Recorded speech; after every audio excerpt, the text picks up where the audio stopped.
Dear students, कल के lecture में हम देखे थे कुछ प्रॉब्लम्स के बारे में, चार्ज के इक्विलिब्रियम के बारे में। आई होप आप लोगों को समझ में आया होगा। तो आज फिर हम कुछ प्रॉब्लम्स के बारे में देखते हैं, ठीक है।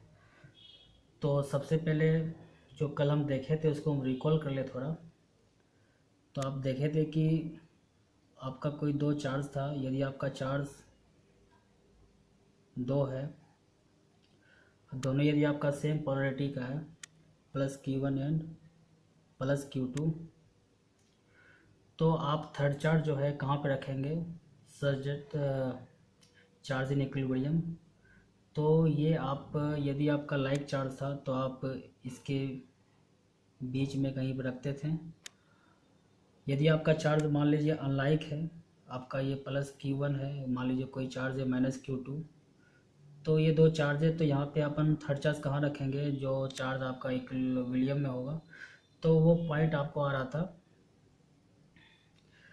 उधर रखेंगे जिधर चार्ज का मैग्नीट्यूड आपका कम है। चाहे जैसे जो भी है, माइनस जैसे 2Q है आपका, और यहाँ पे आपका +4Q है, तो आप थर्ड चार्ज कोई मान लीजिए Q है, आप इसे कहाँ रखें ताकि ये चार्ज आपका इक्विलिब्रियम में रहे। तो दोनों का जो मैग्नीट्यूड है इसका आपका कम है, तो आप इधर चार्ज रखेंगे यहाँ से x डिस्टेंस पर जो भी है। तो कल हम इस चीज़ के बारे में डिस्कस किए थे। तो आज हम कुछ प्रॉब्लम वगैरह लेंगे, उसे हम सॉल्व करेंगे, ठीक है। तो मान लीजिए एक प्रॉब्लम लेते हैं कि एक चार्ज आपका Q है और दूसरा चार्ज आपका n टाइम्स Q है। ये एक जनरल प्रॉब्लम है, ठीक है। हम n के टर्म में यहाँ पर आंसर निकालेंगे। तो दोनों चार्ज आपका पॉजिटिव चार्ज है, +NQ है, +Q है, ये आपका +NQ है, और इसके बीच का जो सेपरेशन आपका है, ये सेपरेशन आपका L है। तो क्वेश्चन यहाँ पर है, find the position of third charge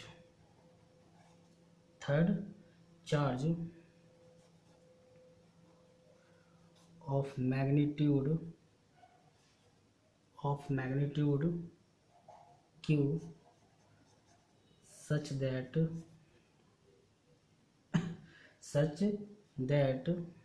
charge Q in equilibrium, ठीक है। चार्ज कैपिटल Q इन या विल बी इक्विलिब्रियम।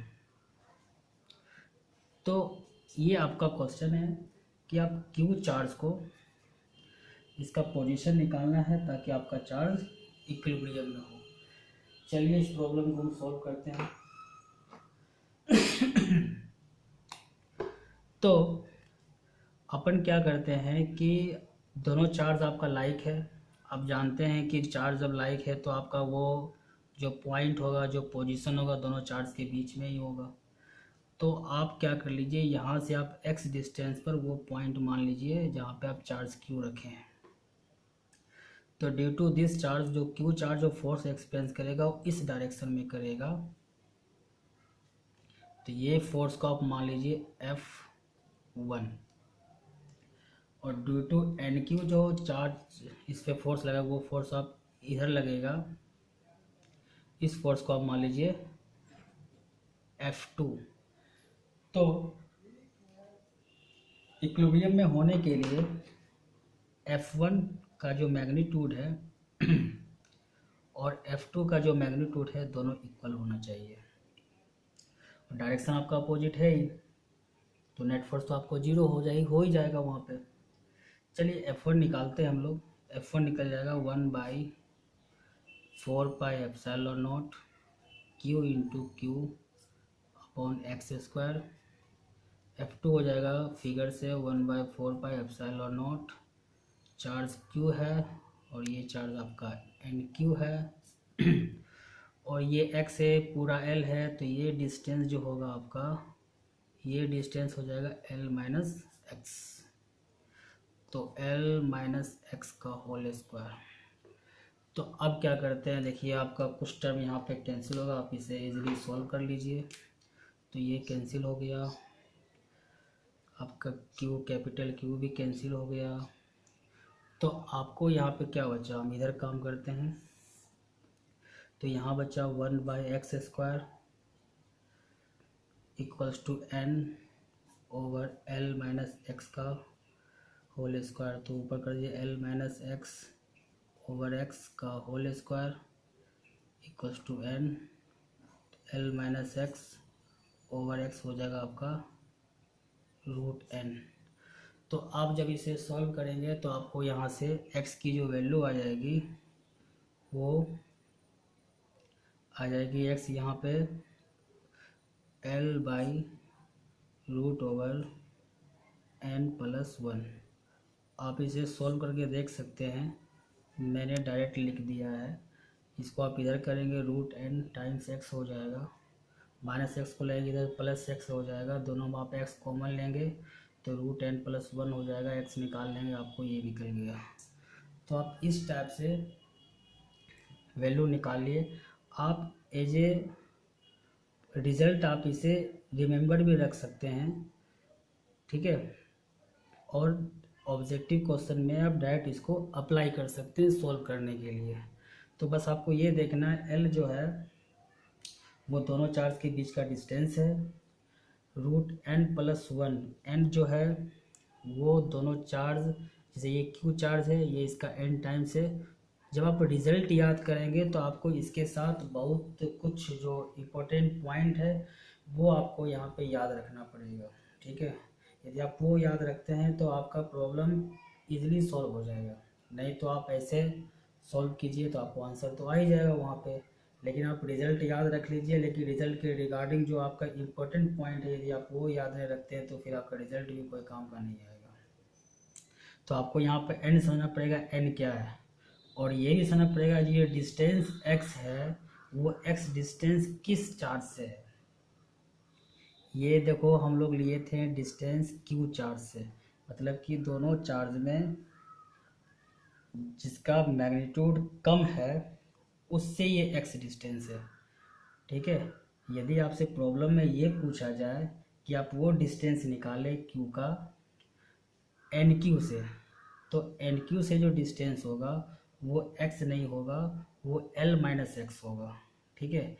तो ये कुछ पॉइंट हैं जो आपको यहाँ पे याद रखना पड़ेगा, तब आप इस फार्मूला का यूज़ कर सकते हैं और ऑब्जेक्टिव क्वेश्चन आराम से इजीली सॉल्व कर सकते हैं। अदरवाइज आपको प्रॉब्लम को ऐसे ही प्रोसीड करना पड़ेगा, ठीक है। तो कुछ शॉर्ट ट्रिक्स होते हैं प्रॉब्लम सॉल्व करने के लिए, ऐसी बात नहीं है, लेकिन शॉर्ट ट्रिक के साथ कुछ इम्पोर्टेंट पॉइंट्स भी होते हैं जो आपको ध्यान रखना पड़ेगा। यदि आपको वो इम्पोर्टेंट पॉइंट ध्यान नहीं है तो वो शॉर्ट ट्रिक कोई काम का नहीं है, वो एकदम बिल्कुल बेकार शॉर्ट ट्रिक है, वो आपको मिस्टेक करवा सकती है और आपको नेगेटिव मार्क्स मिलेंगे मार्क्स वहाँ पे, ठीक है। इसलिए इन सब बातों का थोड़ा ध्यान रखिए। अब हम लोग देखते हैं, जैसे कि प्रॉब्लम लेते हैं हम लोग, ये चार्ज है आपका, मान लीजिए Q, यहाँ चार्ज है आपका 9Q, दोनों का पोलैरिटी सेम है। आपसे ये पूछा जाएगा कि आप फाइंड, वही क्वेश्चन आपका रिपीट है, पोजीशन ऑफ थर्ड चार्ज, पूरा क्वेश्चन नहीं लिखेंगे, third charge such they are in equilibrium, वही क्वेश्चन आपका रिपीट है। आपको यहाँ पे उतना सॉल्व नहीं करना है, आपको क्या करना है कि मास्टर क्या बताया है कि यहाँ पे Q है, यहाँ पे ये 9Q है तो ये Q है, और यहाँ पे हम NQ मानेंगे तो n की वैल्यू क्या हो जाएगी 9, तो n की वैल्यू हो गई 9, दोनों का पोलैरिटी सेम है, तो चार्ज को हम यहाँ से x डिस्टेंस पर रख देते हैं, और x की जो वैल्यू होती है वो L/√n+1 होती है। तो यदि ये डिस्टेंस आपको दिया हुआ मान लीजिए 10 सेंटीमीटर, तो आपका देखिए आंसर तो निकल गया 10, √n क्या है 9+1, 10 आपको हो जाएगा 9 का हो जाएगा 3+1 10/4 कट पिट कीजिए, 2.5 सेंटीमीटर आंसर ले आइए। तो आप इसको डायरेक्ट सॉल्व कर सकते हैं। और जो चार्ज है वो आप यहाँ पे रखेंगे तो आपको निकल जाएगा यहाँ पे ये। तो 2.5 सेंटीमीटर का यूज़ कर सकते हैं, लेकिन आपको ये देखना पड़ेगा, यदि आपसे इसी से क्वेश्चन ये पूछता find the position of third charge from 9Q, from 9Q, तो आपका आंसर क्या होता? ये पूरा 10 सेंटीमीटर 2.5 है, तो 10 minus 2.5 7.5 centimetre from 9Q and 2.5 centimetre from Q। आप समझ रहे हैं क्या इम्पोर्टेंट है दोनों में? तो इसलिए आप किसी एक रिजल्ट को याद रखिए, आप L/√n+1 को याद रखिए, बट उसके साथ अब ये भी पॉइंट को याद रखिए कि यहाँ पे n क्या है और ये x जो डिस्टेंस है वो डिस्टेंस किस चार्ज से ली गई है। आप यदि इस दोनों पॉइंट को आप यदि याद रखते हैं तो ये आपका जो फार्मूला है, ये फार्मूला आपका आराम से यूज़ कर सकते हैं, प्रॉब्लम को सॉल्व कर सकते हैं। ठीक है, तो अब हम लोग देखेंगे आगे फिर प्रॉब्लम। देखिए आपको एक और दिखाते हैं प्रॉब्लम। चलिए, अब ये 3Q चार्ज है और ये 5Q चार्ज है। लो, दोनों चार्ज पॉजिटिव है। अब आपसे पूछा गया कि 3Q चार्ज से कितने डिस्टेंस पर रखा जाए ताकि आपका फोर्स जो है अंडर इक्विलिब्रियम में हो। तो ये एक्स आपको निकालना है। तो यहाँ पे तो ना कुछ दिखाई नहीं दे रहा है, एन कितना टाइम से, उस प्रॉब्लम में तो क्यू था, एन क्यू था, फिर क्यू था, 9Q था, तो एन की वैल्यू 9 होगी। यहाँ पे क्या है, यहाँ पे कुछ ऐसा है ही नहीं। तो अब यहाँ पे हम कैसे करेंगे? तो जब ऐसे प्रॉब्लम आते हैं तो फिर बच्चे इसे सॉल्व करते हैं और सॉल्व कर फिर इसके आंसर लाते हैं। जैसे मान लीजिए एक्स, तो यहाँ पे चार्ज क्यू रखें तो अपन क्या करेंगे, यहाँ फोर्स इधर लगा, ड्यू टू 5Q फोर्स आपको इधर लगेगा, तो नेट फोर्स 0 करेंगे तो दोनों फोर्स को इक्वल कर दो। हम डायरेक्ट लिख लेते हैं, आप समझ सकते हैं, K into 3Q into Q upon x square. बीच का डिस्टेंस मान लो यहाँ पे वही आपका 10 सेंटीमीटर है। ठीक है, equals to K into 5Q into Q by 10 centimetre, 10 minus x का होल स्क्वायर। ठीक है, तो अब इसको सॉल्व कीजिए। क्यू क्यू कैंसिल, के भी कैंसिल, यहाँ बचा 3/x स्क्वायर और यहाँ क्या बचा 5 ओपन 10 माइनस एक्स का होल स्क्वायर। इसको इधर लीजिए, 10 minus 5 10 minus x x upon x का होल स्क्वायर इक्वल्स टू 5/3। तो अपन को अब क्या करना है कि x की वैल्यू निकालना है। तो x की वैल्यू कैसे निकालेंगे, तो यहाँ से देखिए 10 minus x by x equals to √5/3। तो यहाँ से 10 माइनस एक्स इक्वल्स टू क्या हो जाएगा, √5/3x। तो x की वैल्यू आप निकाल 10/1 √5/3। तो ये आपका आंसर है। तो यदि आपको वो समझ में नहीं आ रहा है कि वहाँ पे n क्या है तो आप ऐसे सॉल्व कर सकते हैं, लेकिन क्या ज़रूरी है कि हम इतना लंबा सॉल्व करें तभी हम आंसर लें? आप यहाँ भी उस शॉर्ट ट्रिक का यूज़ कर सकते हैं। देखिए शॉर्ट ट्रिक का यूज़ करके कैसे सॉल्व करते हैं।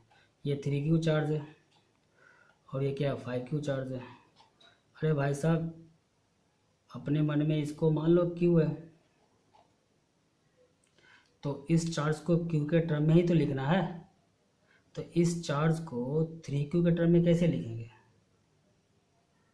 3Q के टर्म में इस 5Q चार्ज को कैसे लिखेंगे? यदि हम लिखे 5/3 इंटू 3Q और ये आपका 3Q है, तो देखिए 3 कैंसिल, तो 5Q निकल गया। तो इसका मतलब है कि यदि आपका ये Q आपका 3Q है तो ये N क्या हो जाएगा, 5/3। तो आपका n निकल गया 5/3। तो वही आपका फिर x क्या निकल जाएगा, डिस्टेंस दोनों के बीच का 10, 1/√10, तो n क्या है 5/3। देखिए आपका वही आंसर यहाँ पे आ गया। तो आप इस टाइप से निकाल सकते हैं। तो यदि मान लीजिए कि वहाँ पे Q और NQ के टर्म में नहीं है तो आप उसे उस टाइप में बना लीजिए कि हम किससे मल्टीप्लाई करें जो वहाँ पे वो आ जाए, ठीक है ना। तो यहाँ पे ऐसा कुछ नहीं था, तो आप ऐसा नहीं है तो आप एक एग्जांपल और ले लीजिए, आप लोग खुद से कीजिए। यहाँ पे चार्ज आपका मान लीजिए 7Q है, यहाँ पे चार्ज आपका 5Q है, ठीक है। और आपको यहाँ से डिस्टेंस x पूछा गया है, चार्ज Q है, इस पर नेट फोर्स क्या है, 0 है। तो आपको ये x पूछा गया है, तो ये x कैसे निकालेंगे, देखिए। तो x निकालने के लिए हम क्या करेंगे, डायरेक्ट हम निकाल सकते हैं x की वैल्यू, कुछ नहीं करेंगे, ये x निकालना है हमें। तो हम क्या क्या सीखे हैं उसका यूज़ करेंगे। तो पहले क्या करेंगे, सॉल्व करेंगे। 7Q है, यहाँ पे 5Q है, ये 5Q है, स्मॉलर चार्ज है, हम यहीं से सीखे हैं कंसेप्ट को। ये 5Q चार्ज है, इसको क्या लिख सकते हैं, इसको लिख सकते हैं 7/5 ऐसा 2 लिख सकते हैं। तो यहाँ पे n की वैल्यू 7/5 आ गया। और मास्टर ने सिखाया कि यहाँ से x डिस्टेंस पर जो वैल्यू x की होती है वो होती है L/1+√/n होती है। तो यदि प्रॉब्लम में बीच का आपका डिस्टेंस 20 सेंटीमीटर दिया हुआ है तो L की वैल्यू क्या हो गई, 20 सेंटीमीटर। 1+√n की वैल्यू कितनी है, 7/5, √7/5। तो ये आपका x की वैल्यू निकल गया। लेकिन आपसे जो पूछा गया क्वेश्चन वो पूछा गया 7Q से, ठीक है। तो 7Q से पूछा गया, ये आपसे पूछा गया 7Q से, इसका क्या आंसर है। तो पूरा 20 सेंटीमीटर अपन को ये पता है, तो अपन ये नहीं निकाल सकते हैं, ये बिल्कुल निकाल सकते हैं। आप x में कंफ्यूज ना हो, इसे x डैश कर लें। तो बताइए x क्या हो जाएगा, x हो जाएगा 20 माइनस x डैश। तो 20 माइनस 20, थोड़ा गंदा आंसर आया लेकिन बट आप आराम से कर सकते हैं। तो ऐसे क्वेश्चन को आप इजीली सॉल्व कर सकते हैं, ठीक है। अब यहाँ पर फिर आप नेक्स्ट पॉइंट को हम लोग देखते हैं। तो नेक्स्ट पॉइंट ये है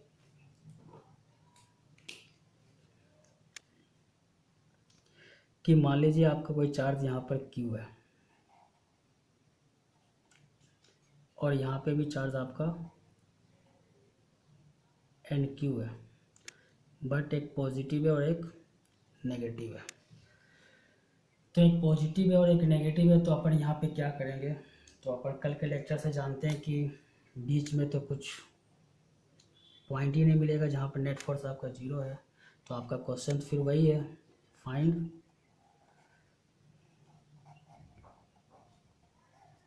position of third charge Q such that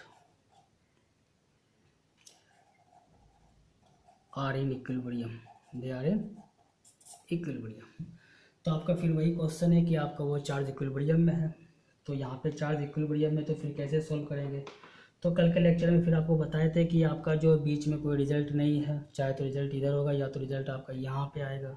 तो आपको ये भी बताए थे कि केवल डायरेक्शन अपोजिट होने से 0 होने कोई कंडीशन नहीं है, मैग्नीट्यूड में ही बराबर है, ठीक है। ऐसा थोड़ा है कि आपका एक फोर्स इधर है और एक फोर्स इधर है, F1 F2 तो 0 हो जाएगा। आपका F1 हमेशा यदि F2 से ज़्यादा होगा तो कभी 0 नहीं होगा। तो वही कंडीशन कल भी बताए थे। तो यहाँ पे ये बताए थे कि आपका उधर ही पॉइंट मिलेगा जिस चार्ज का मैग्नीट्यूड आपका क्या है, कम है। तो दोनों में ये चार्ज क्या है, कम है, तो इसके तरफ ही आपको ये पॉइंट मिलेगा x। क्या मिलेगा, x। तो आपको x निकालना है ताकि वहाँ पर नेट फोर्स क्या हो जाए, 0 हो जाए। तो चलिए इस क्वेश्चन को सॉल्व करते हैं हम लोग। तो due to this charge force आपका इधर है, नेगेटिव चार्ज है, फोर्स आपका इधर है, इसके बीच का डिस्टेंस आप L मान लीजिए।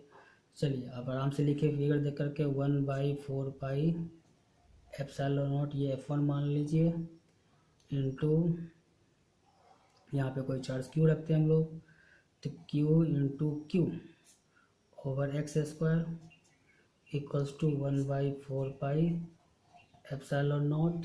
यहाँ पे क्या रखेंगे, एन क्यू बस चार्ज का लेना है, मैग्नीट्यूड लेना है, डायरेक्शन तो यहाँ पर अपन कंसीडर कर ही लिए हैं। N q into q over क्या हो जाएगा आपका एल प्लस एक्स का होल स्क्वायर। चलिए फिर इसको सॉल्व करते हैं। ये दोनों कैंसिल हो गया, क्यू क्यू भी आपका कैंसिल हो गया, तो यहाँ आ गया 1/x², यहाँ पे आ गया n over L plus x का होल स्क्वायर, तो वही काम है, L plus x by x का whole square equals to n। तो फिर आप कीजिए यहाँ पे L plus x upon x equals to root n, तो एल प्लस एक्स निकल गया, root n times x, L निकल जाएगा आपको root n times x minus x, x common लीजिए, रूट n माइनस 1 आ गया, एल आ गया, एक्स की वैल्यू क्या निकल गया L over root n minus 1। Again result वही, बट वहाँ पॉजिटिव साइन तो यहाँ पे नेगेटिव साइन। और ये डिस्टेंस कहाँ है, इसमें तो कंफर्म है, इसमें तो कंफर्म है कि डिस्टेंस आपका हमेशा जिसकी मैग्नीट्यूड बहुत कम है, दोनों में जिसकी कम है उससे नज़दीक होगा। ये तो एक ही रिजल्ट है, ठीक है। आपको इधर आंसर मिलेगा नहीं तो आपको केवल ये याद रखना पड़ेगा। तो वहाँ पे L over root n minus 1 था और यहाँ पे L over root n plus 1 है। तो आप ये दो प्रॉब्लम देखें और जो रिजल्ट है वो देखें। अब यहाँ पे हम लोग क्या करेंगे कि ये तो बात चलिए, इससे बहुत सारे क्वेश्चंस मिलेंगे, आप आराम से सॉल्व कीजिए, ठीक है। सॉल्व करके आप कुछ क्वेश्चंस भी आपको देंगे सीट में, आप वहाँ से सॉल्व कर सकते हैं। तो अब एक चीज़ और है कि अभी तक हम लोग ये डिस्कस कर रहे थे कि किस दो चार्ज रखा हुआ था और थर्ड चार्ज के बारे में ये बता रहे थे कि आप उस चार्ज का पोजीशन बताइए कि केवल वो चार्ज आपका इक्विलिब्रियम में हो, ठीक है। तो नेक्स्ट वीडियो में आपको हम ये बताएंगे, लेकिन अभी हम आपको ये समझा देते हैं कि क्या चीज़ है। जैसे मान लीजिए प्लस क्यू चार्ज है, Q1 है, माइनस Q2 है, दो आपके चार्ज हैं, ये आपका लाइन है, ठीक है। तो थर्ड चार्ज सबसे पहले कहाँ पर रखें, तो अभी तक हम देख रहे थे कि जो थर्ड चार्ज था बस इसके इक्विलिब्रियम के बारे में बात कर रहे थे, सिर्फ इस चार्ज के इक्विलिब्रियम के बारे में। लेकिन अब ये क्वेश्चन है कि इस थर्ड चार्ज को आप कहाँ पर रखें और इस चार्ज का नेचर क्या होगा, ताकि यहाँ पे जितने सारे चार्ज हैं वो सारे चार्ज 1 2 3 इक्विलिब्रियम में हो। तो सबसे इसमें जो बेसिक क्वेश्चन है, what is the condition for all charges will be in equilibrium. सबसे पहला कंडीशन आपको ये पता करना पड़ेगा कि क्या कंडीशन है कि तीनों चार्ज आपका इक्विलिब्रियम में होगा। उसके बाद हम चार्ज का नेचर पे भी कमेंट करेंगे और पोजीशन पे भी कमेंट करेंगे, और उस चार्ज के किधर रखेंगे, यहाँ रखेंगे कि यहाँ रखेंगे कि यहाँ रखेंगे, उस पर भी कमेंट करेंगे। ये दोनों अलग अलग क्वेश्चन है, बच्चे इस क्वेश्चन में बहुत कंफ्यूज करते हैं। केवल इसकी इक्विलिब्रियम के बारे में बोल रहा है कि तीनों चार्ज के इक्विलिब्रियम के बारे में बोल रहा है। दोनों बेटा अलग अलग क्वेश्चन है, ये एक क्वेश्चन नहीं है, दोनों क्वेश्चंस अलग अलग है। केवल इसके इक्विलिब्रियम का होना वो एक अलग बात है और तीनों चार्ज का इक्विलिब्रियम का होना वो एक अलग बात है। तो दोनों क्वेश्चन जो है आपका अलग अलग है। तो नेक्स्ट वीडियो में हम इसी पर डिस्कस करेंगे कि हम इसे कैसे सोल्व करते हैं। ये भी आपका एक इंटरेस्टिंग पॉइंट है, ठीक है। Thank you.